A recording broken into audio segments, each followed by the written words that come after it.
Next आती है बच्चों बात, can we apply distance formula if we take more than 2 points. Means अगर मोर देन 2 पॉइंट्स हैं तो क्या हम उनके डिस्टेंस को कैलकुलेट करके कुछ क्वेश्चन सॉल्व कर सकते हैं। Yes, distance formula is applied for any number of points. तो कितने भी पॉइंट्स हैं आपके पास कार्टेशियन प्लेन पर, आप उनके बीच की डिस्टेंस इस डिस्टेंस फार्मूला से इजीली निकाल सकते हैं।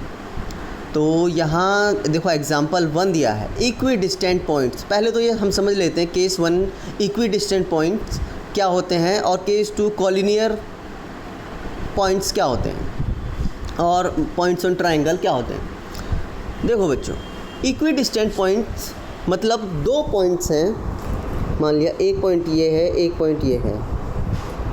इन दोनों पॉइंट्स को से अगर किसी तीसरे पॉइंट की, मान लिया ये पॉइंट है कोई, मान लिया ये पॉइंट है, सॉरी मान लिया ये पॉइंट है, तो यहाँ से इस पॉइंट से इनकी जो डिस्टेंस है वो इक्वी डिस्टेंट कब होगी, यानी बराबर जो डिस्टेंस है वो कब होगी, जब मान लिया पहला पॉइंट ए है, दूसरा पॉइंट बी है और तीसरा पॉइंट ओ है।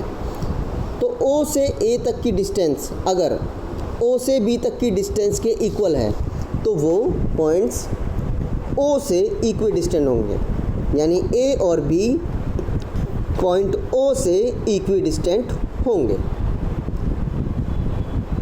कोलिनियर पॉइंट्स के केस में क्या है, एक आपकी कोई लाइन है, मान लीजिए एक लाइन है और इस पर 3 पॉइंट हैं, इस पर 3 पॉइंट है।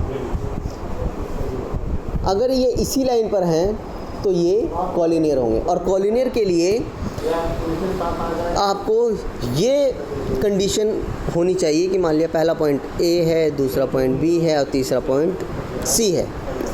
तो अगर A be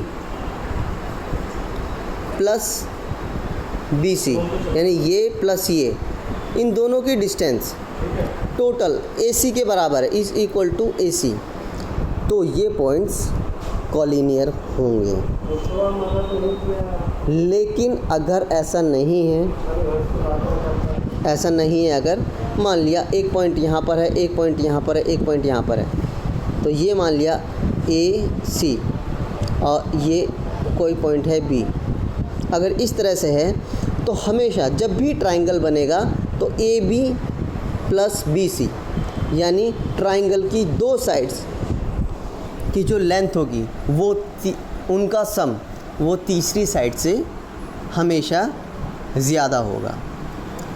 the sum of 2 sides of a triangle is more than length of third side. So आज हम डिस्टेंस फार्मूला का यूज़ करके पता लगाएंगे कि कहाँ पॉइंट्स जो हैं वो इक्विडिस्टेंट हैं, कौन से पॉइंट्स जो है कॉलिनियर हैं, कौन से पॉइंट्स जो हैं ट्राइंगल की शेप बनाते हैं। तो एग्ज़ाम्पल 1 देख लेते हैं, जिसमें कहा है find a point on X axis which is equidistant from the point A and B. और ए के कोऑर्डिनेट्स दिए हैं -2, 5 और बी के कोऑर्डिनेट्स दिए हैं 2 एंड -3। तो हमें एक थर्ड पॉइंट लेट से इट इज़ ओ, एंड इससे हमें इन दोनों पॉइंट्स का डिस्टेंस निकालना है। और इसके पॉइंट्स के कोऑर्डिनेट्स हम ओ के कोऑर्डिनेट्स क्या ले सकते हैं, क्योंकि ये एक्स एक्सिस पर है तो इसका जो y होगा, यानी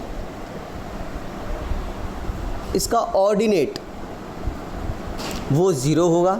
मैंने बताया था कि अगर एक्स एक्सिस पर कोई पॉइंट है तो वहाँ पर ऑर्डिनेट 0 होगा, और अगर y एक्सिस पर कोई पॉइंट है तो वहाँ पर उसका एब्सिसा 0 होगा। तो हम यहाँ पर एक पॉइंट ले लेते हैं, लेट जो इसका एब्सिसा है वो x ले लेते हैं और ऑर्डिनेट तो इसका 0 होगा, क्योंकि ये x एक्सिस पर है तो इसलिए ऑर्डिनेट 0 होगा। तो अब हमारे पास 2 पॉइंट हो गए, 3 पॉइंट हो गए actually, O, A and B. तो हमें सबसे पहले ओ ए की डिस्टेंस निकालनी है, ओ ए की डिस्टेंस, और देन हमें ओ बी की डिस्टेंस निकालनी है। देन हमें उनको क्या करना है, इक्वल, क्योंकि क्वेश्चन में कहा गया है कि ये इक्वी डिस्टेंट हैं from a point on X axis. तो इस पॉइंट से क्योंकि ये इक्वी डिस्टेंट है तो हम इनको इक्वल करेंगे, और इक्वल करने के बाद हम देखेंगे कि क्या x की कुछ वैल्यू निकल के आती है, यानी यहाँ पर जो एब्सिसा है उसकी क्या कुछ वैल्यू निकल के आती है। अगर हमारी वैल्यू निकल के आ जाती है तो हम उसको इस पूरे पॉइंट में रख देंगे। मान लिया x की वैल्यू निकल के आती है 2, तो हम इसको 2 रख देंगे, और ऑर्डिनेट तो इसमें 0 होगा, तो ओ पॉइंट्स ओ के कोऑर्डिनेट्स आपको पता चल जाएंगे 2, 0। ठीक है, देखते हैं क्या आता है इसमें। यहाँ पर दिया हुआ है सॉल्यूशन वैसे तो, आप लेकिन खुद करके देखेंगे एक बार, और distance of O A and distance of O B निकालेंगे आप। ठीक है, और फिर आप देखो क्वेश्चन में जो ए सी पॉइंट लिया है, खैर उसने, आप ओ ले सकते हो, सी भी ले सकते हो, कोई भी पॉइंट ले सकते हो, पी भी ले सकते हो। तो आप इस पॉइंट को लीजिए और करके बताइए जल्दी से, और आप भी चेक कीजिए कि क्या ये जो सॉल्यूशन दिया हुआ है वर्कशीट में कई बार मिसप्रिंट भी हो जाता है, तो क्या सही है, करके बताइए।